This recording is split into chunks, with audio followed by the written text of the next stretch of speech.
کہتا ہے جی اگر ورثہ تقسیم ہو رہا ہو، یعنی باپ مر گیا، میراث میں ہمارا بھی حصہ ہے، بہن کا بھی حصہ ہے، لیکن بہن نے خود بول دیا کہ میں اپنا حصہ نہیں لیتی، تو کیا پھر بھی وہ حقدار ہے؟ ہاں، اس لیے بات سمجھیں، آپ جو والدین سے حصہ ملتا ہے وہ ایک دفعہ لے کر بہن کو دے دو، پھر تمہیں واپس کر دے تو پھر لے لینا۔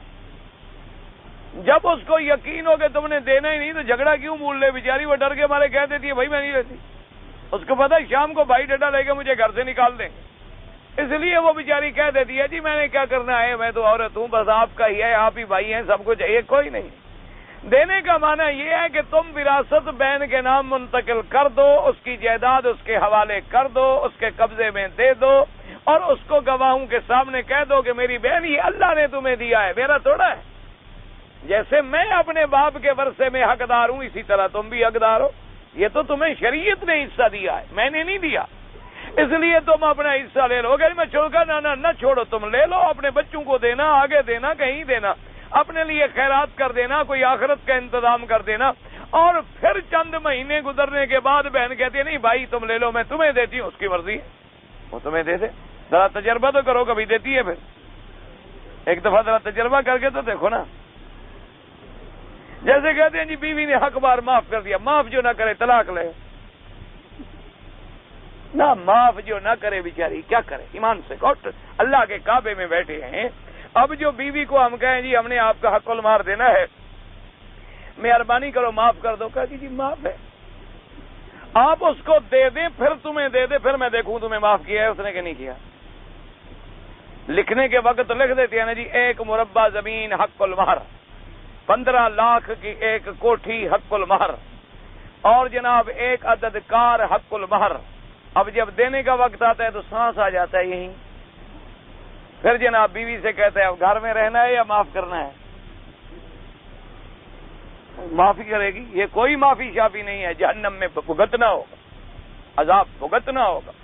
جو لکھا ہے دو، اس کے ملک کر دو، اس کے حوالے کر دو، پھر وہ اپنی خوشی سے تمہیں معاف کر دے، اس کی مرضی ہے معاف کر دے، لیکن اگر 100 میں 1 بھی معاف کر دے تو مجھے آ کر بتانا۔ جو 100 ریال تم اس کو دیتے ہو اس نے وہ کبھی تمہیں واپس دیا ہے؟ ایک تجربہ کر لو، مثلا بیوی کو جا کے دیتے ہو 200 ریال 500 ریال، یہ تمہارا ہے، اس نے وہ کبھی تمہیں دیا ہے؟ تو حق المار والا تمہیں سارا دے دے گی؟ عقل کی بات ہے، ڈر کے مارے بیچاری چپ رہتی ہے۔ ہمارا جھگڑا ہوتا رہتا ہے کہ ایک آدمی کہتا ہے کہ مولوی مکی جو ہے نا وہ نبی کو بشر مانتا ہے، نور نہیں مانتا۔ بالکل بھی جھگڑا نہ کیا کرو، مولوی مکی نہیں، قرآن نبی کو بشر مانتا ہے، مولوی مکی کی کیا طاقت ہے؟ نہ اگر آپ حضور کو بشر نہیں مانتے تو پھر حضور صلی اللہ علیہ وسلم کے والدین کے بارے میں کیا کہو گے؟ حضور صلی اللہ علیہ وسلم کی اولاد کے بارے میں کیا کہو گے؟ پھر نور کی اولاد بھی بناؤ گے، بیٹے بھی بناؤ گے، ماں باپ بھی بناؤ گے، دین سارا بگاڑ دو گے۔ پھر حضور صلی اللہ علیہ وسلم پہ بھوک آئی، حضور پہ تکلیف آئی، حضور پاک نے پیٹ پہ پتھر باندھے، حضور صلی اللہ علیہ وسلم کے دندان مبارک زخمی ہوئے، حضور پاک نے زخم برداشت فرمائے، حضور پاک نے ہجرت فرمائی، تو اگر بشریت سے انکار کر دو، اور ایک بات یاد رکھو، اگر انبیاء کو بشریت سے نکال دو تو باقی تمہارے پلے میں رہے گا کیا؟ اللہ کے نبی بشر ہوتے ہیں، سید البشر ہوتے ہیں، اللہ ان کو نور نبوت یعنی نور قرآن عطا فرماتے ہیں۔ یہ مراد نہیں ہے جھگڑا یہ نہیں مولوی مکی کا کیا ہے، مولوی مکی اپنی طرف سے کچھ کہہ سکتا ہے، یہ تو اللہ کے قرآن کا فیصلہ۔ ویسے تم جھگڑا وگڑا نہ کیا کرو۔ ایک آدمی گھوڑے پر سوار ہے اور اس نے وضو کیا ہوا ہے، یہاں گھوڑا تمہیں ملتا بھی ہے یا صرف مولوی مکی فارغ ملا ہے؟ یہاں کتنے گھوڑے ہیں جن پہ تم سوار ہوتے ہو؟ بس ایک مولوی مفت ملا ہوا ہے کہ کچھ نہ کچھ تو پوچھنا ہے نا۔ وضو کیا ہوا ہے اور گھوڑے پہ سوار ہے اور جا رہا ہے اور نماز کا وقت ہو گیا، نماز پڑھ لے، کیوں نہ پڑھ لے؟ گھوڑے پہ بیٹھنے سے وضو نہیں ٹوٹتا، یعنی گھوڑے کا پسینہ کپڑوں کو لگ جائے تو کپڑے بھی حرام نہیں ہوتے، نہ وضو ٹوٹتا ہے۔ ہاں تمہیں یہ یقین ہو کہ گھوڑا دوڑے گا تو میری ہوا بھی نکل گئی ہے، اگر تم نے ہوا سنی ہے، اگر تمہیں آواز آئی ہے پھر وضو ٹوٹ گیا۔ بات بڑے بہادر لوگ ہوتے ہیں نا، گھوڑے پہ بیٹھے بیٹھے وضو ختم ہو جاتے ہیں۔ ساری زندگی جیسے گھوڑا نہ دیکھا ہو چڑھا کے دیکھو،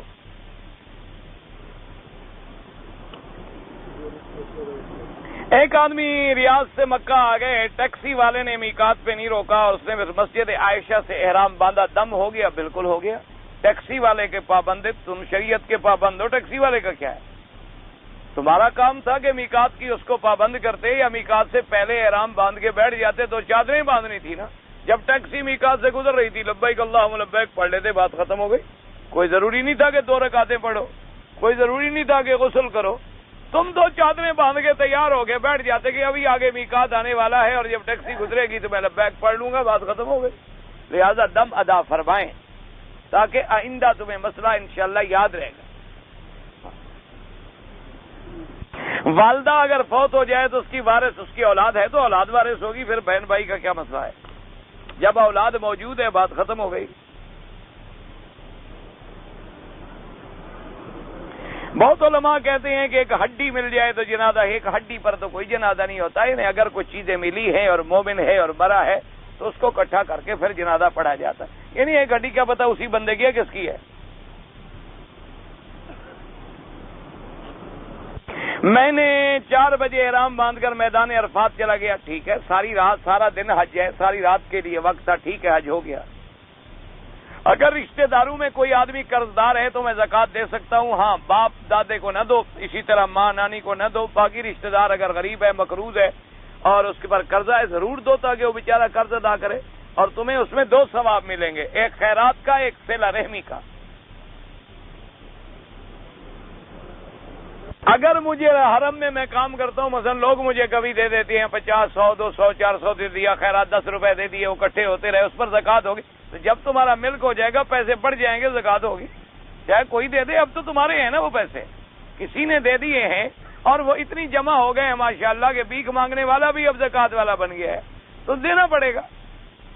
اگر ہم حرم میں کام کرتے ہیں اور 2-2.5 سال کے بعد ہمیں چھٹی ملتی ہے تو ہم کیا کریں؟ بیوی کا نکاح نہیں ختم ہوتا، نکاح ٹھیک ٹھاک ہے، تمہارا فکر نہ کرو۔ 2 سال کے بعد 1 مہینے 2 مہینے کی چھٹی مل جاتی ہے، ٹھیک ہے، کوئی بات نہیں، لیکن کوشش یہ کیا کرو کہ آدمی جب کنٹریکٹ کرے تو اسی وقت کر لے۔ 1 سال بیوی کو منگا لیا، 1 سال چھٹی پہ چلے گئے تاکہ دونوں کے حقوق ادا ہوتے رہے، اسے نکاح نہیں ٹوٹتا۔